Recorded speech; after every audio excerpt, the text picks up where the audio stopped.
Welcome back to part 5 of colony tracing. Today, we don't need to light any smokers, don't need to pop open any hives. I'm going to be taking the progression mapping tool that you guys have been watching me do in the first 4 parts of this video, and we're going to conglomerate all that information, the 3 most important points, I'm pretty sure it's 3, down into one chart so that we can see for 1 month our colony progression. And this would be something that we do every month during inspection season. So in other words, all the warm months, so that we can see the overall trend, growth patterns, maintenance, or the lack thereof in our colonies. And the whole idea behind this is to learn how to correlate environmental influences with what we see in the hive. When we see those two things, beekeeping makes a lot more sense. Plus, I'm going to show you the rest of the tools briefly that I've got in this colony tracing tool, this progression map, because it's something that helps us to learn on our own and is a big tool, in my opinion, that will help us level up as beekeepers. So stick around.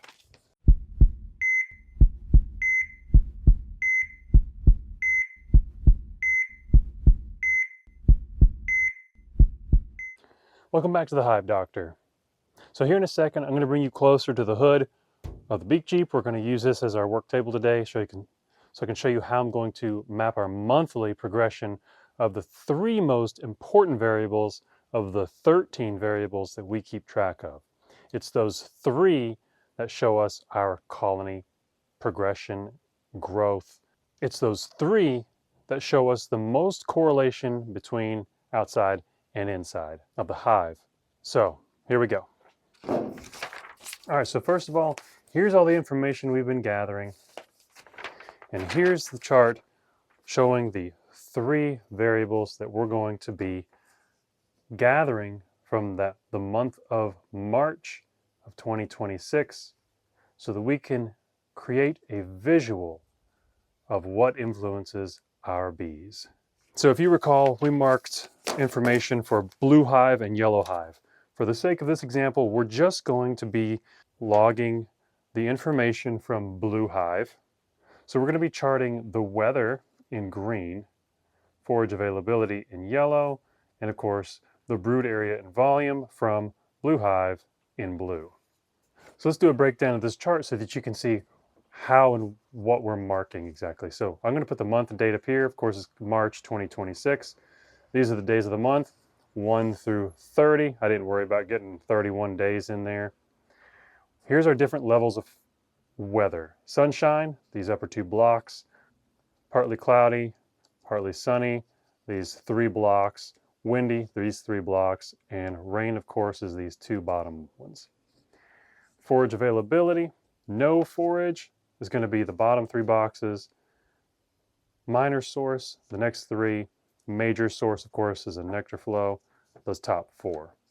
And right here, brood area by volume, in other words, number of frames with brood on them. 1 at the bottom through 10 or more up at the top. So brood production by volume is measured by the number of frames of brood, and we are going to note the correlation between colony growth and weather coupled with forage availability. In other words, why are we seeing what we're seeing in the hive based on outside? Let's get started. All right, so first of all, I'm learning 2. I've got the first month here. You see the 1st through the 15th, and then the 16th through the rest of the month of the 31st. This would have been better had I marked the weather every single day so that I could see the overall trend, but I didn't do it. It doesn't mean that the tool doesn't work. It means that the beekeeper's got to learn how to do it. So what we're going to do is mark the weather in green on the days of inspection, which are the only days that I marked. And basically what we're doing is transferring this information onto this. So the 4th and 5th were partly sunny and windy. So I'm going to go on to the 4th and 5th and mark those boxes. There's the 4th, the 5th. And why is that important? Because on really, really windy days, bees can't really forage. They could on these days. It wasn't super windy. Then we're going to go to the 13th because that's what I've got next. And we're going to mark sunny, which is these top 2 boxes. and it was windy as well, which is going to be these 3 boxes. Then our next 2 inspection days were the 20th and the 31st. 20th was sunny. That's the 2 top boxes. 31st, let's just go ahead and mark it as the 30th because I don't have 31 days on here. This chart was a challenge to make, so I just got what I could get. And that was a partly sunny, partly cloudy day. And that's going to be these 3 boxes. The next one's going to be forage availability, and we mark that on the days of, and we didn't need to mark that every single day because we will see a trend.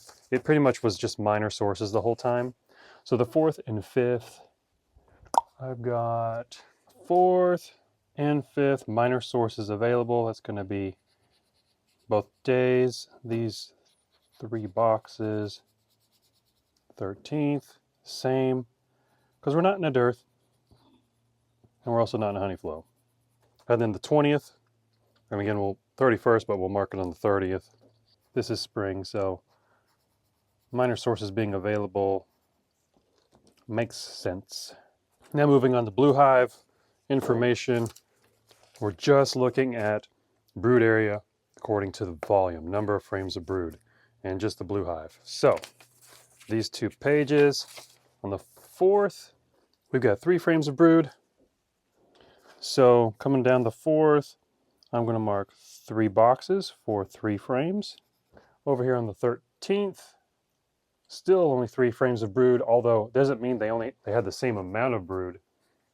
It means they had more brood on those 3 frames. Still only had 3 frames of brood by the 20th. Again, they still had more brood, but they weren't expanding it very quickly. Then, if you recall, I came along, gave them a deep of already drawn out comb, and they went from that 3 frames up to 7 frames of brood. So over here on the last day, that's going to be right about here. And they made a major jump. Although keep in mind, like I just said, they were growing this whole time. She was just laying on the same 3 frames. All right, so that's what we got. Now, let's create the visual on all 3 of these. This, as I mentioned, it would be way better if I had logged every day. We would have some funny looking blocks here, but it'd be continuous across the whole month to correlate these 2 things back to. As far as this one, it was the same for all. So in other words, our nectar availability remained constant. It doesn't mean it didn't pick up a little bit, but this gives us a visual from the day we started inspecting that we have a constant availability of minor sources of nectar. So now we've got this visual for the days that we weren't even there because we can correlate between this point, this point, this point, and this point. And that's exactly what we're going to do for the brood on Blue Hive. They went like this to the next one. And then from here, once I gave them that deep, they likely did something like this. And so then we can fill in the in-betweens. And now we see the growth in the month of March. And as you can imagine, if at the end of April, I have a similar sheet I can put right next to this one, we would see this continue on up from March into April, and then May, June, July. You could set this all out on the floor and see the trends, correlate it back to what the flow looks like according to the weather allowance of the bees being able to get out and forage for that in the form of nectar and pollen. So hopefully it gave you just a taste of how we correlate things in beekeeping with what we're seeing inside based on the things that are influencing the colony the most. Now in my tool, I'm going to show you more of what we have, but here's the instruction sheet I have for filling out what we just did. So it's mapping our colony's growth each month. Step 1, recording the weather, which we did, and it's critical to do it every day. Same for forage availability. And then we record the brood production by volume, number of frames in each colony. Then we track it all on this to correlate what we've got going on. Now, what else does this colony tracing progression map offer for the beekeeper? Well, I'm going to show you. I've got it loose leaf here. I've got instructions for filling out everything. It's so super simple. This is the fun part, as you can tell according to right there. These are instructions on how to fill out this. These are the 13 variables that we keep track of. The environmental drivers or influences, you circle the one that was the most influential that month, and it may be two of them. So the weather was so great, it allowed for amazing forage availability. So we would circle this one and this one, move down, and rainfall, I mean, we need it for nectar production, but we also need it to not rain so that the bees can go and forage. So then we go down and correlate what was most affected by the ones we circled. Were there more eggs present, resulting in higher brood production and larger brood area during the month? Like, Blue Hive went from 3 frames of brood to 7. So that means they had more eggs, a faster brood production, and a larger brood area.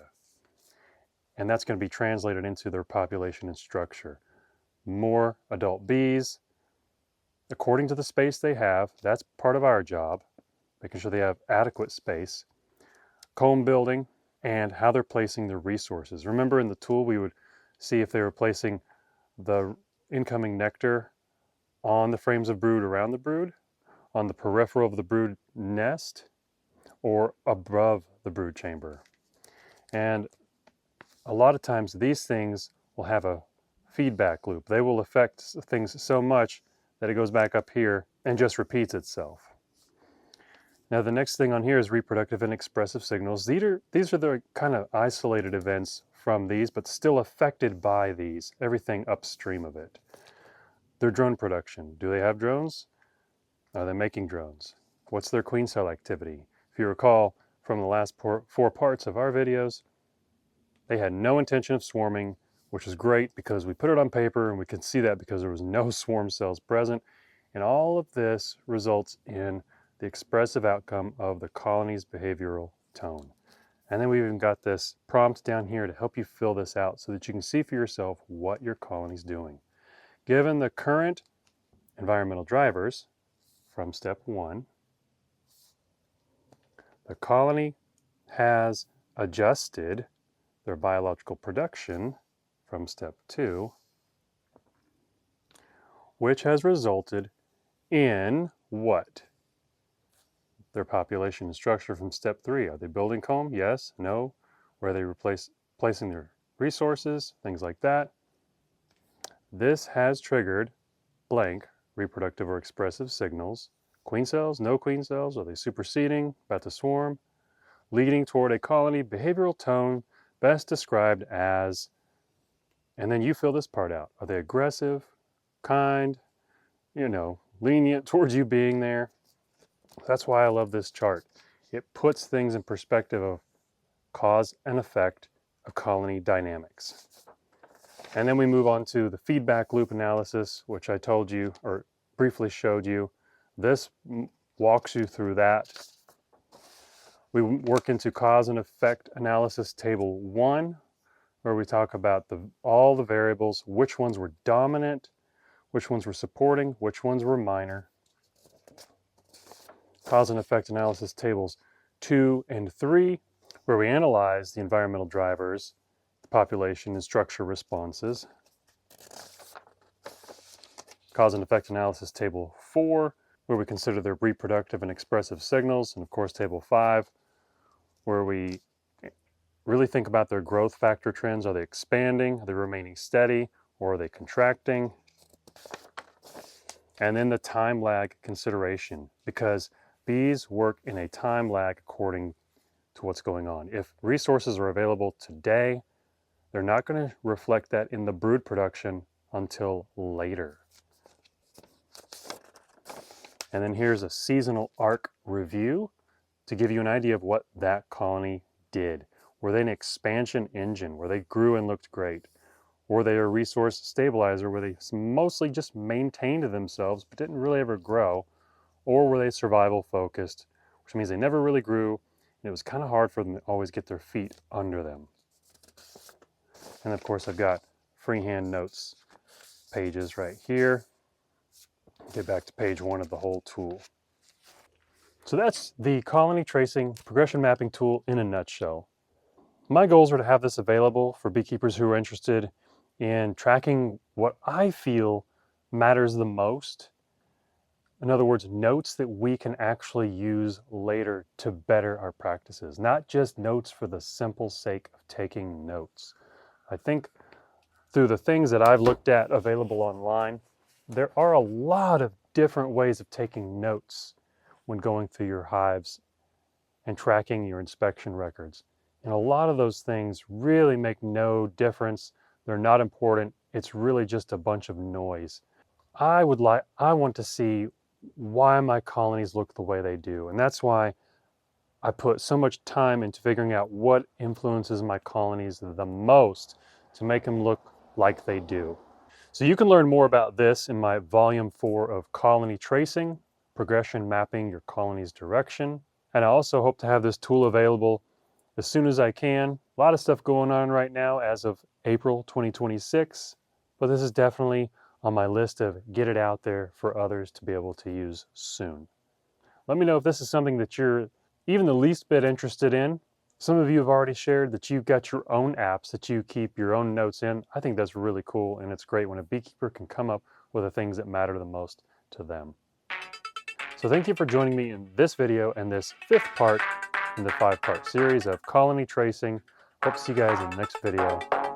Hive Doctor out.